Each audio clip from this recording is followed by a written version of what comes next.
in misappropriating public money and resources must be accountable before the bailout is carried out.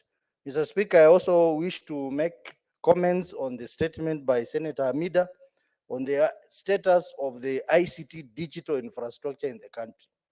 Mr. Speaker, this is very important. We have heard in the recent past about the changes at Telecom. Telecom, Mr. Speaker, Telecom Kenya is a key institution as far as ICT infrastructure in this country is concerned. And when we see what is happening there, it doesn't give us confidence that indeed this country is going to go into the digital superhighway, because, Mr. Speaker, the past regime sold Kenya, Telecom Kenya to a foreign company, and the current regime has basically done the same. And this exposes the country very badly, because if the key infrastructure of the government, the ICT infrastructure of the government, rides on the telecom network, and if we have this kind of scenario. Senator Sotsi, Senator Faki would wish to inform you. Very well, Senator Faki can inform me. Thank you, Mr. Speaker. I want to inform my colleague, Senator Ososi, that Telecom Kenya was previously sold to foreigners, and the former regime, the former government, bought it back from the foreigners who had acquired it. And then the current government now is trying to sell it to another foreign company. Thank you, Mr. Speaker. Senator Osotsi. Okay. Thank you, Mr. Speaker. The point I wanted to say. What is your point of order, Senator Sharanke? Standing on the number 105, Mr. Speaker, gives our responses of facts. Is it in order for Senator Otsotsi and Senator Faki to mislead the House that the current government is trying to sell Telcom, yet it is the previous government that was selling it to Ilios, and it is the current government that is trying to reverse, because the information we have is that Kenyans were losing the money? Is it in order to mislead the country, Mr. Speaker, sir? Yes, Senator Osotsi, could you proceed to substantiate that particular allegation, naming the companies involved? Senator Faki was informing Senator Osotsi, yes. And Senator Osotsi, proceed to just go by your earlier statement. You can elect to go by the information given or discard it if you find it not so useful. But if it's useful, you may proceed to act on it, but substantiate on the earlier statement.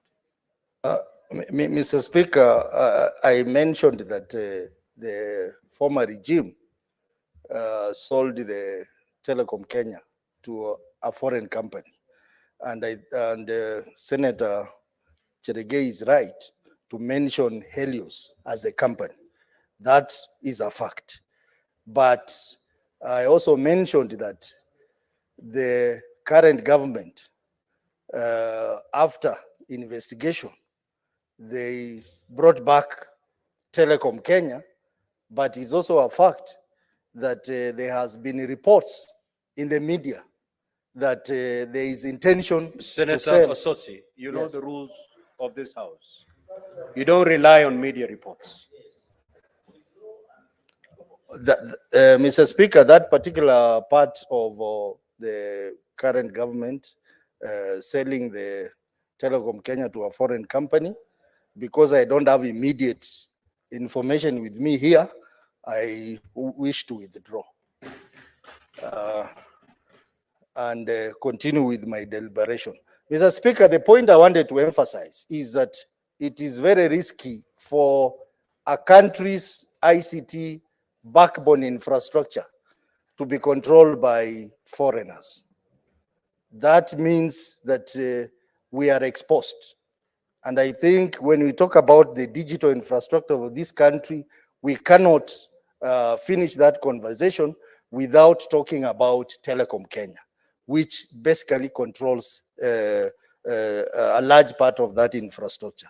Mr. Speaker, we are also investigating a matter in the ICT committee where I sit together with Senator Cheregei regarding the agreement between Telecom Kenya and American company, where the American company has decided to disconnect part of the infrastructure of Telecom Kenya.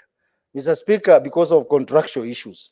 Mr. Speaker, this is a very serious issue, and I wish that the Committee of ICT where I sit will exhaust this matter by not just looking at the infrastructure on the face of it, but also going into deeper details about the arrangement between Telecom Kenya and this American company, the arrangement between Telecom Kenya and any other foreigners who would wish to invest in this. And as they do that, Mr. Speaker, there is also the matter of data storage.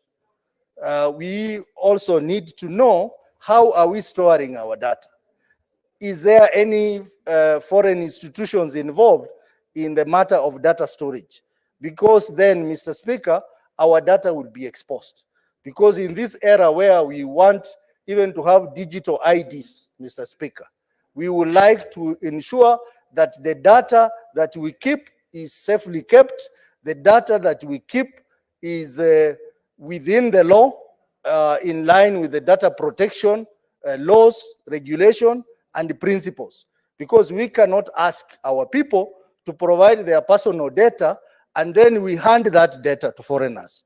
That would be a big mistake as a country. So the ICT committee, you need to take this matter seriously and maybe make it an inquiry into the status of digital technology in this country. Mr. Speaker, I submit.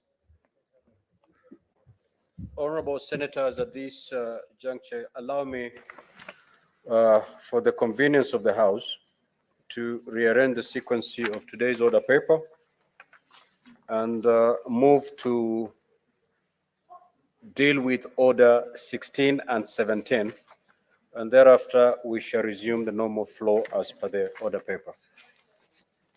Clerk, kindly proceed to call that order.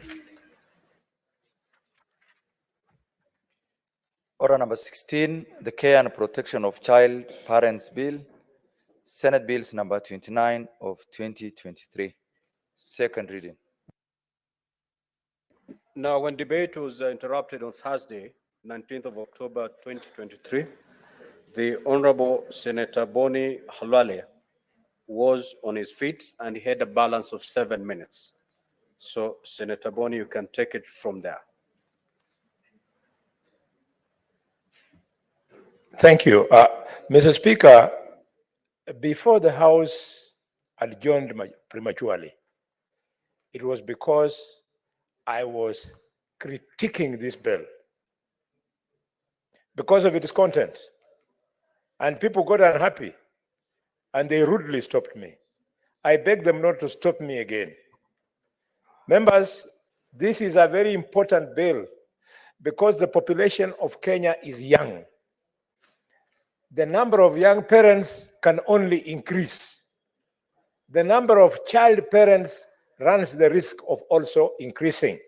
So such a law, we should make it watertight. We should critique it. Look, Mr. Speaker, if you look at the provision of starting from Article 21, not article, but clause 21, where the bill establishes care centers, then it goes further, Mr. Speaker, sir, and it establishes the terms and conditions and the legislative requirements for what should be taking place within the care centers. And finally, Mr. Speaker, it goes on and speaks to inspection and evaluation of safety in care centers. This should not be part of the bill. We should delete the entirety, 21, 22, 23, all the way. Reason? It is because, Mr. Speaker, whoever was drafting this bill forgot two primary issues. The first one is that today we have the Children's Act of 2022. These provisions that I've said they should be knocked out contravene the provisions of the Children's Act 2022. And secondly, the Republic of Kenya is a signatory to the United Nations Convention and protocols to the rights of children. These particular pacts that I'm saying we delete are in contravention with that. Why? Mr. Speaker, because it has now been established socially and scientifically that the best place for a child to grow from, especially when they are under 5 years, is in the family unit or within their community. Anywhere else exposes the child to the problems which you know exist in the child care centers. That is where you find little children are being abused sexually. In the child care centers is where you find, Mr. Speaker, the problem of child trafficking. It is therefore also the policy of the Kenya Kwanza government that within the next 10 years, in compliance with the Children's Act 2022, all child care centers and orphanages will be closed down. Mr. Speaker, my next comment in critiquing this bill is if you go, Mr. Speaker, to clause 10.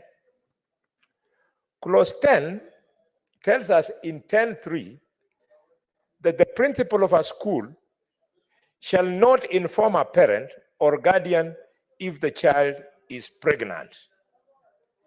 Now, Mr. Speaker, if you stop the principal of the school from appealing to parents about the status of their child, where do you want the headmistress to take the pregnant child? If not to the parents, the best person to receive that child who is pregnant is not the principal of the school. It is the parents. Then the parents will know how to deal with the problem that they have. Now, when this bill proposes, Mr. Speaker, that pregnant children should remain in school, are you telling me that our teachers are trained to be beyond teachers? They are also trained to be nurses, to provide antenatal care, Mr. Speaker? Mr. Speaker, we must create laws that are in tandem with reality on the ground. In clause 14 and 15, this bill is proposing that if a teacher is found to be responsible for the pregnancy of a child in that school, the only thing that should happen to the teacher is that the teacher should be reported to the Teacher Service Commission. Really? We should legislate firmly that if a teacher is established to have impregnated a student, that teacher should A, immediately lose his job, and B, that teacher should be reported to the police, and C, that teacher should be charged for the offense of causing grievous bodily harm. A teacher who makes a child pregnant causes grievous harm to that child, and therefore, if found guilty, should be sentenced, Mr. Speaker. Mr. Speaker, in this particular law, we are going further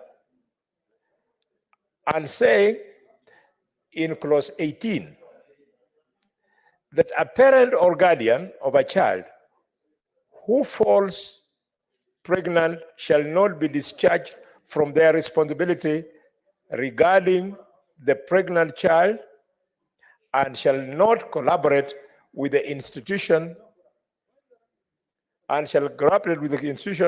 on basic education in supporting and maintaining the health of the child. This clause is again supporting the earlier clause in 10 to attempt to keep a young pregnant woman, a young pregnant child in school, in whose care. I want to appeal to members of this House, as a professional in this area, that pregnancy is a high-risk condition. Pregnant mothers die. So when you leave her in the hands of the teacher, the other children have gone to class and she's in the dormitory, with those remarks, I support and propose that I'll make amendments. Thank you. Thank you very much, Senator Boni. In your last submission to that particular bill, I believe you definitely might need to also propose an amendment to the definition of grievous body harm, both in the Penal Code as well as the Sexual Offences Act, which of course does not have it, but it makes a lot of inputs to the act, as it were. Honorable members, I have Senator Oburu Oginga. Proceed. Thank you, Mr. Speaker, for this opportunity. Mr. Speaker, this is a very, very important bill because, Mr. Speaker, it provides for about a girl child who is in school, and sometimes, Mr. Speaker, these young people get, these girls get pregnant without much ado, because sometimes they're just playing with their peers, and when they play with their peers and they are in that adolescent stage, you find that without any bad intention, you find that the girl is pregnant. What sort of play are you referring to, Senator Oburu? What sort of play are you referring to? Well, I'm referring, Mr. Speaker, to general play of children. When children interact in school and they are of opposite sexes, Mr. Speaker, those plays could be many and varied, but they include some which can cause pregnancy. Mr. Speaker, this is what I mean. And Mr. Speaker, when these girls become pregnant, there is a big, big stigma. There's a big stigma because they are parents who love their girls so much. They believe in their girls so much, with so much love and emotions, that they don't expect to see their child. They don't even expect that their child could involve herself in such a game. And Mr. Speaker, because of this stigma, sometimes you find some girls even commit suicide because of fear of the parents. They fear the consequences. They fear, and sometimes, Mr. Speaker, it gives them the impression that their life has come to an abrupt end because of the stigma. Mr. Speaker, it becomes a very, very traumatizing situation. What's your point of order, Senator Kinyua? Assume your seat, Senator Lingat. Is a point of order. Mr. Speaker, I would hate to interrupt my senior, but for record, he is a senior member of our society, and I respect that's why he's choosing his words very well. But Mr. Speaker, he's talking about play, he's talking about a game, and in the same sense, then he talks about stigma, Mr. Speaker. I know he's trying to choose his words so that at least because of our culture, Mr. Speaker, he's very sensitive with his words, Mr. Speaker. But for purpose of record, Mr. Speaker, he's putting us in a very bad situation of talking of play and then his game, then there's stigma, Mr. Speaker. I want clarity, Mr. Speaker. Senator Kinyua, I'm very sure you have answered yourself that bit, especially by making reference to the seniority of Senator Oginga in terms of the choice of words. Those words meant exactly what he'd explained to when the chair asked him what sort of a play did he refer to. That I overruled. Proceed, Senator Oginga. Yeah, thank you, Mr. Speaker, for protecting me. I know some of these young people, they enjoy interrupting me. I don't know whether it is because they also want me to know them. You know, it's good to to interact with them. So, Mr. Speaker, I thank you. But, Mr. Speaker, this is a very, very serious situation.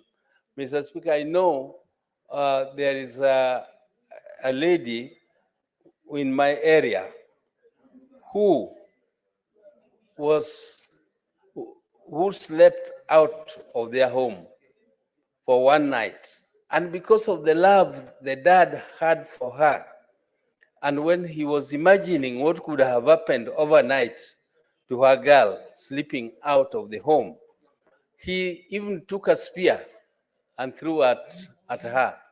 And the lady disappeared. And that is those old days, Mr. Speaker. And the lady disappeared and only came back after 35 years with the children who are almost that age, 35 years, when her father died. Because of the culture, our society would really not want their girls, particularly my community where I come from. We used to respect virginity. We used to expect that our girls would be married when they are virgin. But these days, that does not happen, but it is, I think, something which is still happening in other ways in terms of love for our children, for our kids, and this protection which is being provided by the bill, where a girl who gets pregnant, a girl child who gets pregnant while in school will, of course, not only sit her exams, but also continue with schooling with support from both national and the county governments, because it is, I'm a girl and a man or a boy child, they should be enjoying equal rights. The boy who goes, who causes that damage to that girl goes scotch-free and continues with his education or her education unhindered, whereas the girl goes through stigma, through trauma, and through all that suffering. So the girl must be given all sorts of support by the society so that she can continue to get her education, to get her rights, and be very useful in society. Because when you educate a girl, you educate the nation. When you educate a boy, sometimes these boys are just around you. They want your property. Some of them even kill their parents. But the girls, they are very supportive. Me, I love my girls. I love my girls. Girls support their parents. Girls are actually they are the happiness of the family, because they support the family, and they must be encouraged to study, because, Mr. Speaker, our society did not encourage girls to get education. Our society thought that girls were just meant for dowry, so that the parents get money from the dowry to educate the boys. But things have changed. The society has changed.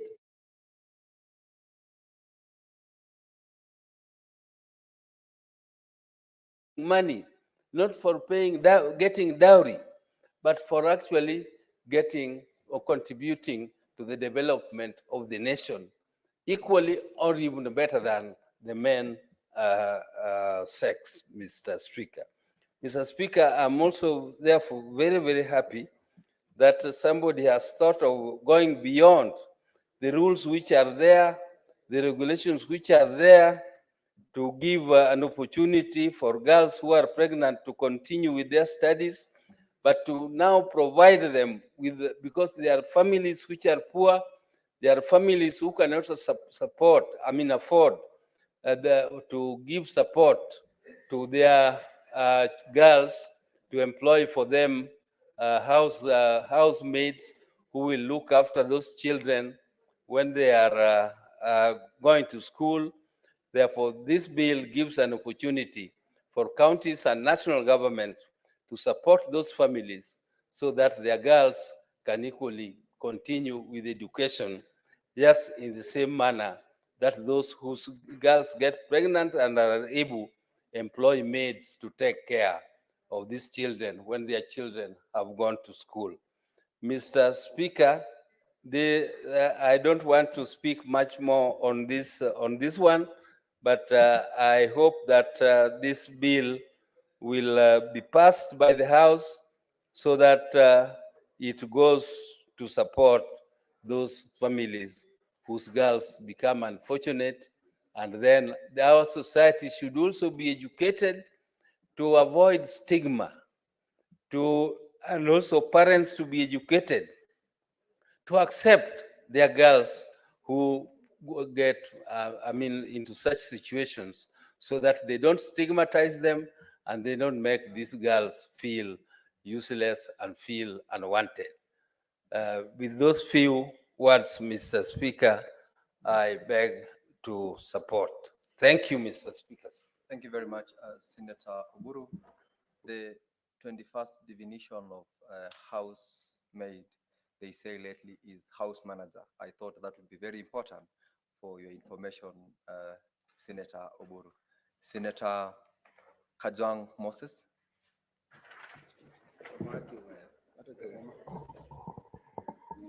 Mr. Speaker, I rise to support the Care and Protection of Child Parents Bill 2023 that has been brought to the Senate by Senator Miraj Abdullahi Abdul Rahman. Mr. Speaker, when I listened to Senator Kalwale speak to this bill, initially I thought he was speaking to the bill that had been sponsored by Senator Beatrice Ogola, the super senator who also comes from Homa Bay County. Mr. Speaker, there is need for the clerks and the secretariat at the point of pre-publication scrutiny to ensure that related bills are merged, because I don't think that members have a problem in co-sponsoring bills. Where there are serious overlaps in bills, it makes sense for us to have one instrument and then have the two senators who have made the proposals co-sponsors. And I hope that we can still open a window if we find that there's a strong relationship between this bill and the one sponsored by Senator Beatrice Ogola. Nonetheless, Mr. Speaker, being the representative of the people of Homa Bay, which is one of the counties with the highest leading instances of teen pregnancy, this bill has come at the right time. And it's unfortunate that after more than 60 years of independence and 10 years of devolution, we have not thought it fit to come up with some statute and legislative framework to care for and to protect child parents. Mr. Speaker, child parents in this bill have been defined as persons who have not attained the age of 18 years and is a mother or a father of a child. Mr. Speaker, this has been a problem among the fisher folk in Homa Bay, among the fishing communities along Lake Victoria, among communities in Narok. If my memory is correct, Mr. Speaker, I think the leading counties when it came to teen pregnancies were Narok, Homa Bay, and several other counties where there's some nomadism. It could be nomadic pastoralism or nomadic fishing. Mr. Speaker, when a child becomes a parent, this situation of children having children, that should not be a death sentence, and that should not be the end of the road for them. When children have children, sometimes it is not even as a result of what we have defined in the other statutes, the Sexual Offences Act. Sometimes it is not a premeditated act of illegality. It is not that the children have sat down and they've decided they're going to break a law. but sometimes children just are being children. And in the process, there is conception. And if we don't have these clear provisions in law that assures them that to make mistake is human and to make a mistake is not the end of life, our children will be going to back streets to procure abortion services. And if abortion is done in a manner that is not properly supervised, Mr. Speaker, we'll be killing our children. Because as parents, we sitting on a high pedestal, we think that we are perfect.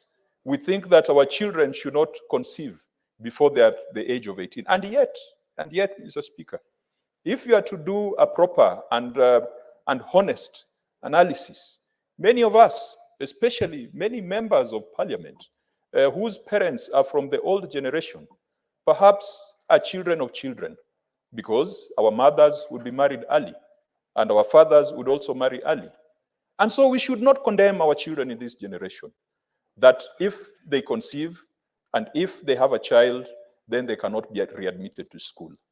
And in as much as we can come up with laws, Mr. Speaker, this bill must also ensure that if a child who has conceived and has given birth is to be readmitted to a school, you don't have a situation where members of the PTA, Parents Teachers Association, or some groupings of parents start protesting that that child cannot come back to this school because they're going to serve as a bad example. In many cases, school principals and teachers have no problem readmitting a child who has given birth. In some cases, it is the parents who resist and say that if this girl comes back to school and my daughter does not have a child, we are practically telling my daughter that it's okay for her to have a child. And as such, this child who had a child should stay at home. Mr. Speaker, that is the height of selfishness. And that goes against the African spirit of socialism. And that goes against everything that we stand for as a community. Everyone has an opportunity to get access to education. Everyone has an opportunity and is entitled to the rights that are conferred, not just to children, but adults in the Constitution of Kenya. Mr. Speaker, I know there could be policy statements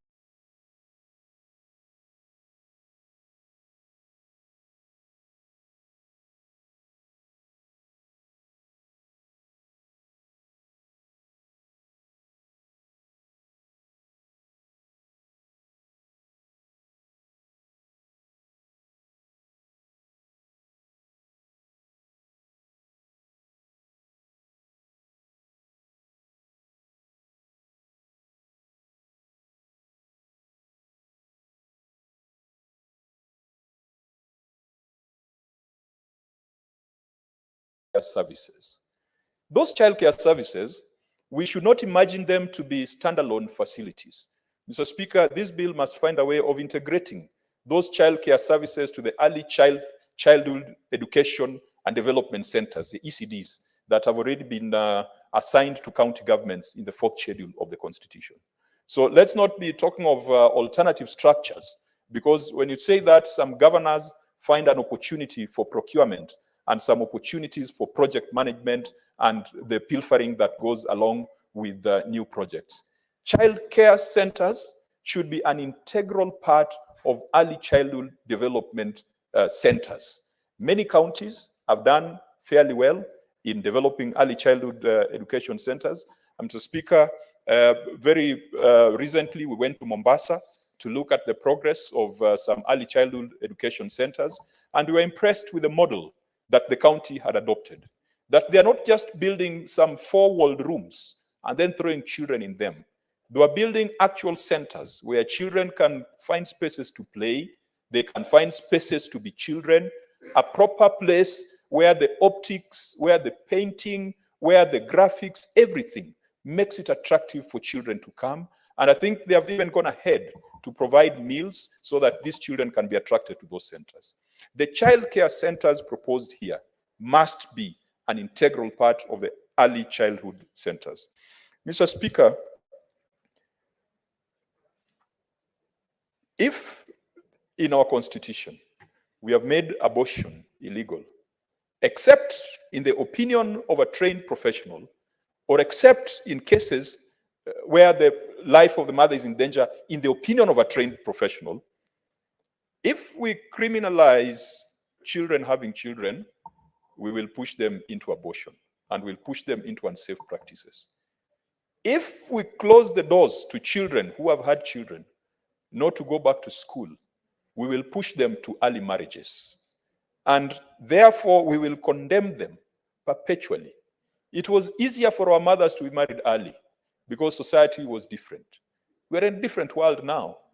Science, research has it that mothers who have access to education, their children perform better in life as opposed to mothers who have not had access to education. And so if you're going to build an equal society, Mr. Speaker, then this framework through which an expectant girl child or a child parent can actualize their right to basic education, this is one of the most important bills that the Senate can be dealing with. This bill makes reference to child parents to include child fathers. Mr. Speaker, that's a bit dangerous because a child father is an offender under the Sexual Offences Act. The minute you are the father to a child, you are an offender.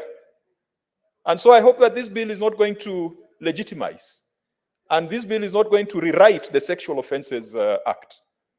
Though, Mr. Speaker, to be honest, the Sexual Offences Act must also be looked at so that certain definitions are brought up to date and are made relevant.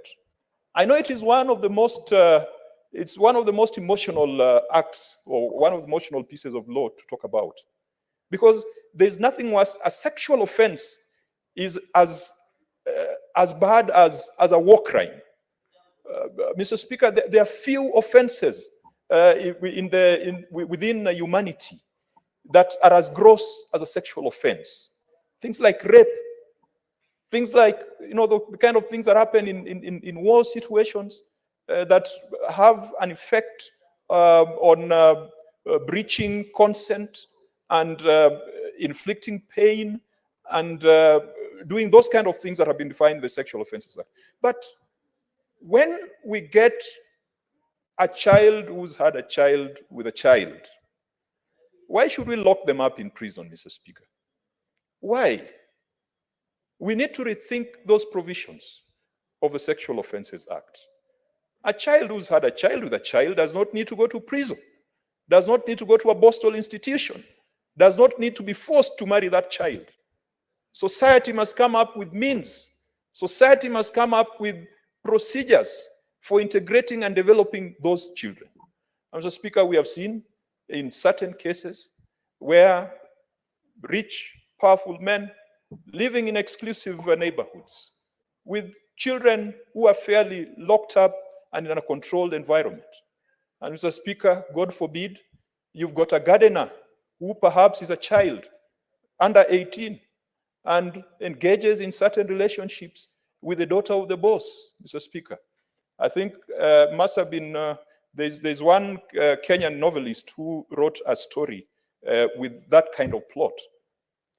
If that matter gets to the police, Mr. Speaker, the parents of the rich girl will make sure that the poor gardener who made the rich man's daughter pregnant, that poor gardener rots in prison. And sometimes you ask yourself whether that is the best recourse for the mother, and that is the best recourse for the child. It could be a sense of vengeance for the parents, but is it the right decision, and is it the right path for the children who are engaged in that? And Mr. Speaker, I do not propose anything to rewrite the Sexual Offences Act, and this bill should not attempt to rewrite the Sexual Offences Act. But in recognition of parents, of child mothers, it veers into very, very dangerous territory. And so when we get to the final stages of this bill, we will need to be sure that this bill is not an encouragement of parenthood in childhood, but it deals with those unfortunate events where it has occurred. Let nobody say that Senate is promoting children having children. What we are saying is that once mistakes have been made, then everyone has got an opportunity, and everyone must be granted an opportunity to pick themselves up, dust themselves, and move on and catch up with those who have not made those mistakes. Mr. Speaker, with those few remarks, I support and I will encourage Senator Miraj to ensure that there's alignment with Senator Beatrice Ogola's bill and to ensure that we are not rewriting the sexual offences bill. Mr. Speaker, I support. Thank you, Senator Kajwang. Senator Nderitu John Kinyua. Asante Bwana Spika, nasimama kuunga mkono mswada huu na kusema ya kwamba ndio ni mswada mzuri ya kwamba wasichana ambao wanapata mimba za mapema waweze kutunzwa na kulindwa, Bwana Spika. Lakini kwa usemi huo Bwana Spika, ni vizuri julikane ya kwamba mimi si wajibiki ama sishabiki ya kwamba kwa mimi kukubali ya kwamba wanapaswa kutunzwa na kulindwa, mimi ninawahimiza wapate mimba za mapema, Bwana Spika. Bwana Spika, ni vizuri julikane katika mila na desturi zetu, hasa sisi wa Afrika. Ukiangalia kuna msemo ya kwamba wanasema mtoto amevunjwa mguu, Bwana Spika. Unapata wazee wamekwenda katika ile familia na kujaribu mambo ya kidesturi, Bwana Spika. Bwana Spika, nakubaliana na mswada huu kwa sababu baada ya yule msichana kupata mimba za mapema, wengi wao unapata wanataka kurudi katika shule waweze kuendelea na masomo yao, Bwana Spika. Kwa hivyo ni vizuri mswada huu kwa sababu naona unaangazia hayo mambo na kusema ya kwamba wale wasichana wanapaswa kupewa fursa kurudi na kuendelea na masomo yao, kwa sababu Mswahili anasema kosa si kosa, kosa ni kurudia kosa. Kwa sababu kama vile walivyoongea mbele yangu, wamesema ya kwamba hawa ni wasichana wadogo, pengine wanafanya haya mambo ya kimapenzi bila kujua, Bwana Spika, na wanajipata katika hii ya hali ya sintofahamu, Bwana Spika. Na ni vizuri wale ambao wako katika hizi sehemu za kuelimisha, hasa walimu wakuu na wale wanaohusika katika mambo ya kuendeleza masomo, wapatie fursa nyingine, Bwana Spika, kwa sababu anaweza kuwa alitenda lile jambo bila kujua, Bwana Spika, na atakuwa mtu wa manufaa pengine kwa sababu lilikuwa kosa la mara ya kwanza, Bwana Spika. Bwana Spika, ukiangalia hata desturi zetu unapata wazee sehemu zingine ukienda, hasa sehemu za niseme like kipi, Bwana Spika, unapata wasichana wanaozwa mapema, Bwana Spika, na kuna shirika ambazo zinaenda kuwaokoa wanafunzi